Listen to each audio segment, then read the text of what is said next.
Hi, my name is Malfi Boro, and for my Comms 1050 class, I will be presenting seasonal affective disorder, also known as SAD.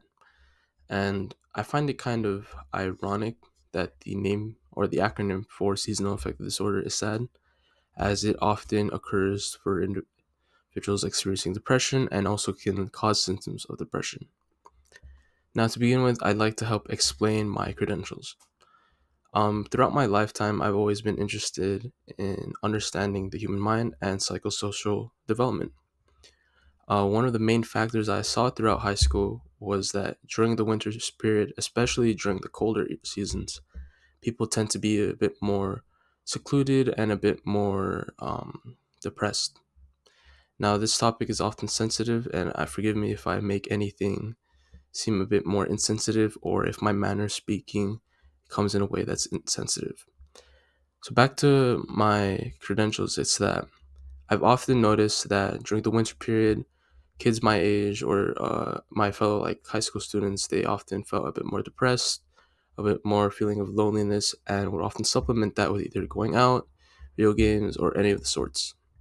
I've often wondered why is that, as it's not only during the winter period that I've noticed this. Sometimes even during through like summer or even spring, there are some cases where I've noticed that people are often more showing signs of more like depressive symptoms. And what led me to discover was seasonal affective disorder. Now, to begin with, I'd like to help explain what seasonal affective disorder is. Right now, I'll be referring to seasonal affective disorder as SAD, as that is a bit more kind of like running off the tongue type of thing. Now, SAD is not only known as seasonal affective disorder, it can have multiple names, such as the winter blues, the winter depression, seasonal depression, but there's also known as summer seasonal affective disorder and spring seasonal affective disorder. It not only affects during the winter season, but can also happen during the summer and spring. However, these cases are not as concurrent and more um, like shown. It is often shown during the winter periods. According to the National Institute of Mental Health, one of the reasons that are led to believe to cause seasonal affective disorder is having a shorter daylight hours. According to the National Institute of Mental Health, they state that SAD may often be due to lower sunlight levels that prevent the maintenance of normal serotonin. Now, what that means is that areas such as like Alaska, European areas such as like Ireland or even the United Kingdom, those areas are more often to have individuals expressing seasonal affective disorder. Now, what exactly is seasonal affective disorder? Well, it's considered a form of depression. Some of the common symptoms will often be anxiety, loneliness, mood swings, insomnia, irritability, and social isolation. Now, one of the key identifiers from SADS to other depressive symptoms is kind of like the feeling of hibernation, constant overeating, and constant sleeping. When you think about it, the winter season, often you'll see animals hibernating. They'll have a period of time where they constantly eat in order to gain enough energy to sleep throughout the whole winter. You can kind of think of seasonal affective disorder in the same way. An individual will often overeat in order to like sleep for longer periods of time. And during that longer periods of time of sleep, it can also be found that they have a more excess amount of melatonin. And that has led some researchers to believe that that is one of the reasons that may cause seasonal affective disorder. Now, seasonal affective disorder, also known as SADS, has often been tried to be linked with other mental illnesses such as bipolar depressive disorder or major depression. In a study done by Aguglia et al., they found that seasonal affective disorder can be linked with bipolar depression and major depressive disorders. Now, what they did is in Italy, they created a series of evaluations about several evaluation scales in order to determine, well, one, the identification of seasonal affective disorder, two, the identification of bipolar depression and also major depression, and three, to see how common it is with individuals to experience both symptoms of bipolar depression and seasonal affective disorder. What they found is that a lot of individuals, especially experiencing bipolar depression, will often feel seasonal affective disorder.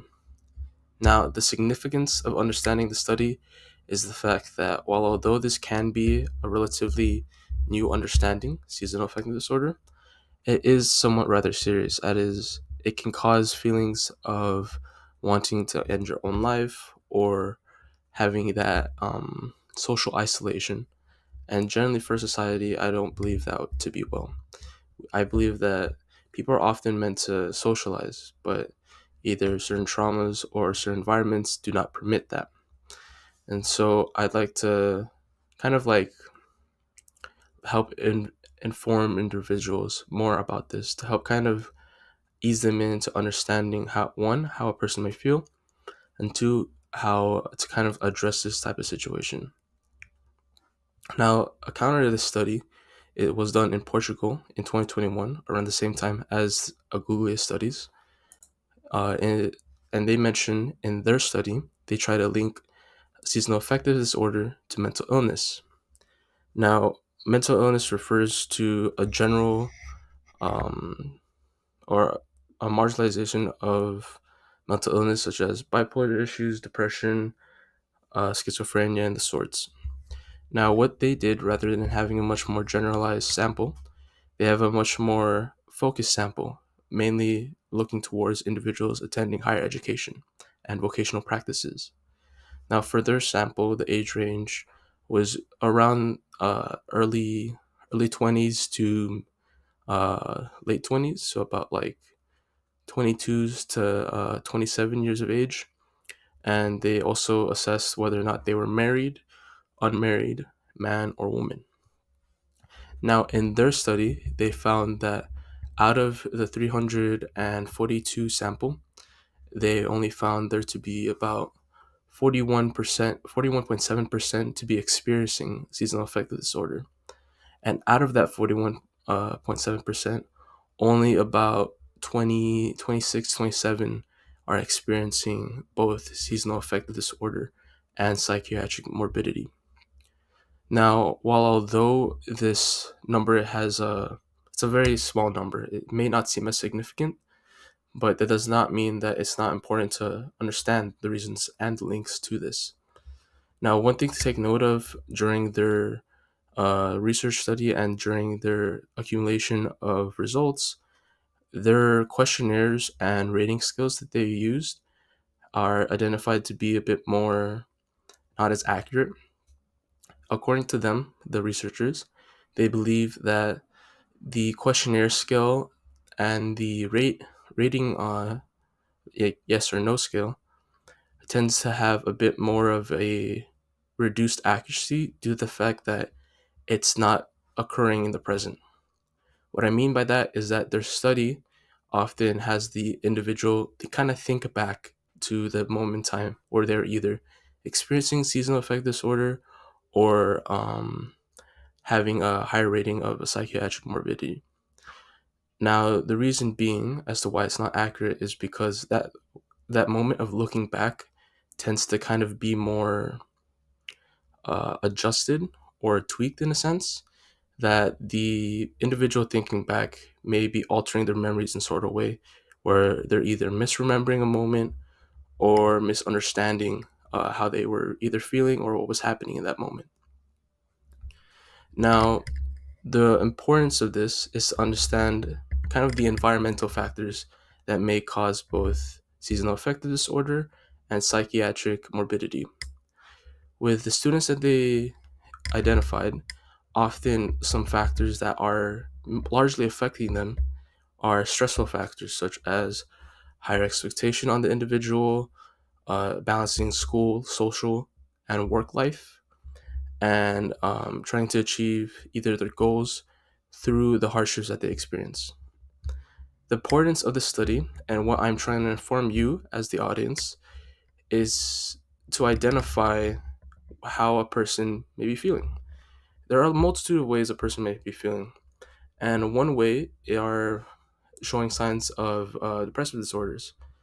Understanding these mental illnesses and these identifications for either a short period of time, such as seasonal affective disorder, or a long period of time, such as having a much more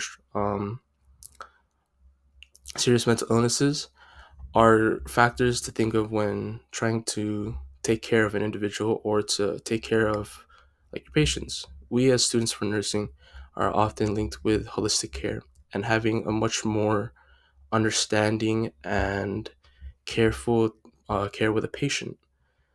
Understanding seasonal affective disorder can help you better connect with a patient, and that's why I'm here to inform you about this disorder. That will be all for my presentation, and I hope you are informed. Thank you, and have a good day.